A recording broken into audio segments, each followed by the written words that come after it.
बिस्मिल्लाहिर्रहमानिर्रहीम। अस्सलामुअलैकुम, welcome to my channel. उम्मीद है आप लोग खैरियत से होंगे और अपने घरों में खुशबाश होंगे। दोस्तों, रमज़ानुल मुबारक की पहली सहरी बहुत बहुत मुबारक हो। इस वक्त जो है अचानक से चांद नज़र आ गया था। थोड़ी सी टेंशन भी थी क्योंकि वक्त ना निकल जाए ये भी डर था, और इसी डर की वजह से मैं बहुत जल्दी उठ गई थी और सहरी भी कंप्लीट कर ली थी और साथ ही वाइंड अप भी कर दिया था किचन वक्त ख़त्म होने से पहले पहले। तो बस जी किचन वाइंड अप हो चुका था और अजान भी हो चुकी थी। तो अब मैं नमाज पढ़ के कुरान पढ़ूंगी। पहला ही रोज़ा है तो मैं पहला ही सिपारा शुरू करूंगी और इंशाल्लाह कोशिश यही करूंगी कि ज़्यादा से ज़्यादा कुरान पाक की तिलावत कर सकूं। फजर के वक्त एक बहुत सुकून सा होता है माहौल में, तो कुरान पाक की तिलावत में बहुत ही मज़ा आता है। तो जी कुरान पाक पढ़ने के बाद मैं सो गई थी, फिर ज़ोहर से पहले उठी थी। तो यहाँ मेरे हस्बैंड ने ये बांटने के लिए खजूर के पैकेट बना लिए हैं। जो करीब रहते हैं उनको तो आज ही दे देंगे, लेकिन जो दूर रहते हैं उनके लिए ज़रा मुश्किल होगी देना। ये शरबत की बोतलें भी साथ जाएंगी खजूर के पैकेट के साथ। तो ये मेरे हस्बैंड लेकर आ गए थे और जी ये देने जा रहे थे हस्बैंड अपने फ्रेंड को, जो इनके बहुत ही क्लोज फ्रेंड हैं, उनको भी देते हैं। ये उनका पैकेट बना हुआ था। अब जी मैं आ गई थी किचन में। यहाँ पर जी मैंने आलू और मटर को बॉईल करने के लिए रखा हुआ था। ये इसलिए बॉईल हो रहे हैं कि मैं इनके समोसे बनाऊंगी, और कैसे बनाऊंगी ये मैं आपको भी आगे चल के बताऊंगी। अभी मैं इस वक्त चेक कर रही हूँ कि आलू गले हैं या नहीं गले। जैसे ही ये आलू गलेंगे तो आप इसे छान के अलग बर्तन में रख लेंगे। मेरे आलू गल चुके थे तो मैंने इन्हें छान के अलग बर्तन में रख लिया। अब मैं इसमें डाल रही हूँ नमक, लाल मिर्च पाउडर और थोड़ा सा चाट मसाला पाउडर। इसके अलावा थोड़ा सा काली मिर्च पाउडर भी ऐड कर रही हूँ, अच्छा फ्लेवर आएगा। और इसको फिर मैं अच्छी तरीके से मैश कर लूँगी। साथ ही इसमें मैं हरा धनिया और हरी मिर्च भी ऐड करूँगी आखिर में। ये देखें, इसको मैं अच्छी तरह मैश करूँगी और फिर मैं हाथों से भी इसको अच्छी तरह मिक्स करूँगी, क्योंकि ये मटर हैं। मटर को भी मैं इनके साथ ही अच्छी तरह मैश कर रही हूँ आलूओं के। और बस ये सब मैश करने के बाद इसमें मैं थोड़ा सा हरा धनिया और हरी मिर्च भी डाल दूँगी और उसको साथ ही मिक्स कर दूंगी। तो जी समोसों का बैटर रेडी हो चुका है। अब हम समोसों का आटा गूंद लेते हैं। समोसों का जो आटा है मैं आपको पहले भी बता चुकी हूँ। नमक डालना है, अजवाइन डालनी है थोड़ी सी, और साथ ही घी डालना है। अगर 1 कप मैदा है तो 1.5 टेबल स्पून के करीब आपने घी डालना है, और फिर थोड़ा थोड़ा पानी करके आपने आटा गूंदना होगा। थोड़ा थोड़ा पानी मैं इसलिए कह रही हूँ क्योंकि अगर आप एकदम से ज़्यादा पानी डाल देंगे तो आटा नरम हो जाएगा। हमने आटा सख्त गूंदना है, क्योंकि आलू के जो समोसों का आटा होता है वो सख्त होना चाहिए। आटा सख्त होगा तभी समोसों की शेप सही आएगी। आटे को मैंने रख दिया है 10 मिनट के लिए, और अब मैं यहाँ बेसन को रेडी कर रही हूँ। और बेसन में मैं डालूंगी नमक और अजवाइन, साथ ही मीठा सोडा भी डाला था मैंने थोड़ा सा, और बस थोड़ा थोड़ा पानी डाल के इसे घोल के मैंने रख दूंगी बेसन को। इस वक्त जल्दी जल्दी में मैंने कुटी लाल मिर्च नहीं डाली थी, तो बाद में मुझे याद आ गया था तो मैंने ऐड कर दी थी। आप चाहें तो आप इस पॉइंट पे भी डाल सकते हैं। और फिर इसके बाद मैं अब पानी थोड़ा थोड़ा डाल के बेसन को रेडी करके और रख दूंगी।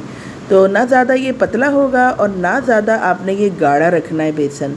मुझे इसके दही फुल्कियाँ भी बनानी हैं, मुझे इसके आलू के पकोड़े भी बनाने हैं और प्याज के पकोड़े भी बनाने हैं। तो ये देखें बेसन रेडी हो चुका है। कुटी लाल मिर्च मैं पहले डालना भूल गई थी, तो अब मैंने डाल के इसको मिक्स कर लिया था। और ये देखें जी मेरा बेसन तैयार है। मैंने 2 जगह ऑयल गरम किया था, कढ़ाई में और यहाँ फ्राई पैन में, क्योंकि पैन में पकोड़े बहुत अच्छे बनते हैं।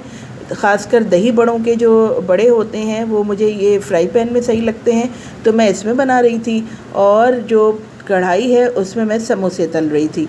तो ये देखिए जी मैंने पकोड़े निकाल के इसको पानी में भिगो दिया है। अब मैं इसमें रोल तल रही हूँ। रोल बड़े साइज़ का था, कढ़ाई में आना मुश्किल था। कढ़ाई में मैंने समोसे तल लिए थे। अब ये क्रिस्पी से रोल तैयार हो चुके थे। पानी में ये बड़े जो हैं वो भीग चुके थे। दोस्तों, एक आदमी को जब इतने सारे काम करने पड़ते हैं तो घबराहट हो रही होती है, और ये सोच रहे होते हैं कि पता नहीं ये काम कंप्लीट हो पाएगा या नहीं इफ्तार तक। तो बहुत ही टेंशन मुझे इस वक्त हो रही थी, क्योंकि मेरी अभी फ्रूट चाट बिल्कुल भी नहीं बनी थी और मैं बहुत ही टेंशन में इस वक्त आ चुकी थी। अब मैं दही बड़ों को रेडी करके रख रही थी। साथ ही छोलों को मैंने बिल्कुल भी आज तरीके से नहीं बनाया था, ऊपर से ही बस सारी चीज़ें डाल के और इसे एक दफ़ा फ्राई पैन में मैंने गरम कर लिया था, और बस छोले मैंने इसी तरह रेडी कर लिए थे। इस वक्त गैस हल्की हो गई थी और मैं अब इसमें आलू के पकोड़े बना रही थी, और मैं यही सोच रही थी कि बस किसी तरह मेरा काम वाइंड अप हो जाए। ये देखें दोस्तों, मैं फ्रूट निकाल रही हूँ चाट बनाने के लिए, लेकिन बिल्कुल भी टाइम नहीं मिल सका मुझे और एकदम से अजानें शुरू हो गई थी। यहाँ आलू के पकोड़े रेडी हो चुके हैं। अब मैं थोड़े से प्याज के पकोड़े बनाऊँगी। इसी में ही मैं प्याज वगैरह और हरी मिर्च डाल दूँगी और इसमें थोड़ा सा मोटा धनिया डालूँगी। ये मुझे बहुत पसंद है पकोड़ों में। और मैं अब प्याज के पकोड़े बना रही हूँ। पकोड़े मेरे तैयार हो चुके थे तो मैंने सोचा कि जब मैंने आटा गूँध ही लिया है तो आलू के समोसे भी तैयार कर लिए जाएं। मुझे टाइम का अंदाज़ा नहीं हो पाया और मैं आलू के समोसे बनाने में लग गई और इसी वजह से मैं लेट हो गई, तो मैं फ्रूट चाट बिल्कुल भी नहीं बना सकी और मैंने ऐसे ही फ्रूट जो है वो अफ्तारी में रख दिए थे। दोस्तों, अफ्तार के वक्त इतनी टेंशन हो गई थी कि मैं वीडियो बिल्कुल रिकॉर्ड नहीं कर सकी और अब अफ्तार हो चुका है। इवन मैं अपने लिए शरबत भी नहीं बना सकी। मैंने सिंपल दूध में जामे शीरी मिला के पी लिया था। अफ्तार के बाद मगरिब की नमाज अदा कर चुके हैं हम और मैंने चाय बना ली थी और चाय पी रहे थे और साथ ही हम समोसे वगैरह एंजॉय कर रहे थे, क्योंकि मैं हमेशा ये समोसे वगैरह बाद में ही चाय के साथ खाती हूँ। दोस्तों, आज चूँकि पहला रोज़ा था और आज मैंने काम भी ज़्यादा किया था, कुछ गर्मी भी लग रही थी मुझे, तो पता नहीं कैसी तबीयत हुई, तो मैंने ठंडे पानी में ये जामे शीरी डाला और इसमें नींबू डाल के पी रही थी ताकि तबीयत में थोड़ी सी फ्रेशनेस आ जाए। ये रात का वक्त है, इशा की नमाज मैं पढ़ चुकी हूँ और तरावी भी पढ़ चुकी हूँ। ये सब देखें जी, इफ्तार में बच गया था, उसे मैं अब रख रही हूँ वापस, क्योंकि अब बिल्कुल दिल नहीं चाह रहा था कुछ खाने का, तो इसलिए मैंने सिर्फ दूध पी लिया था रात में।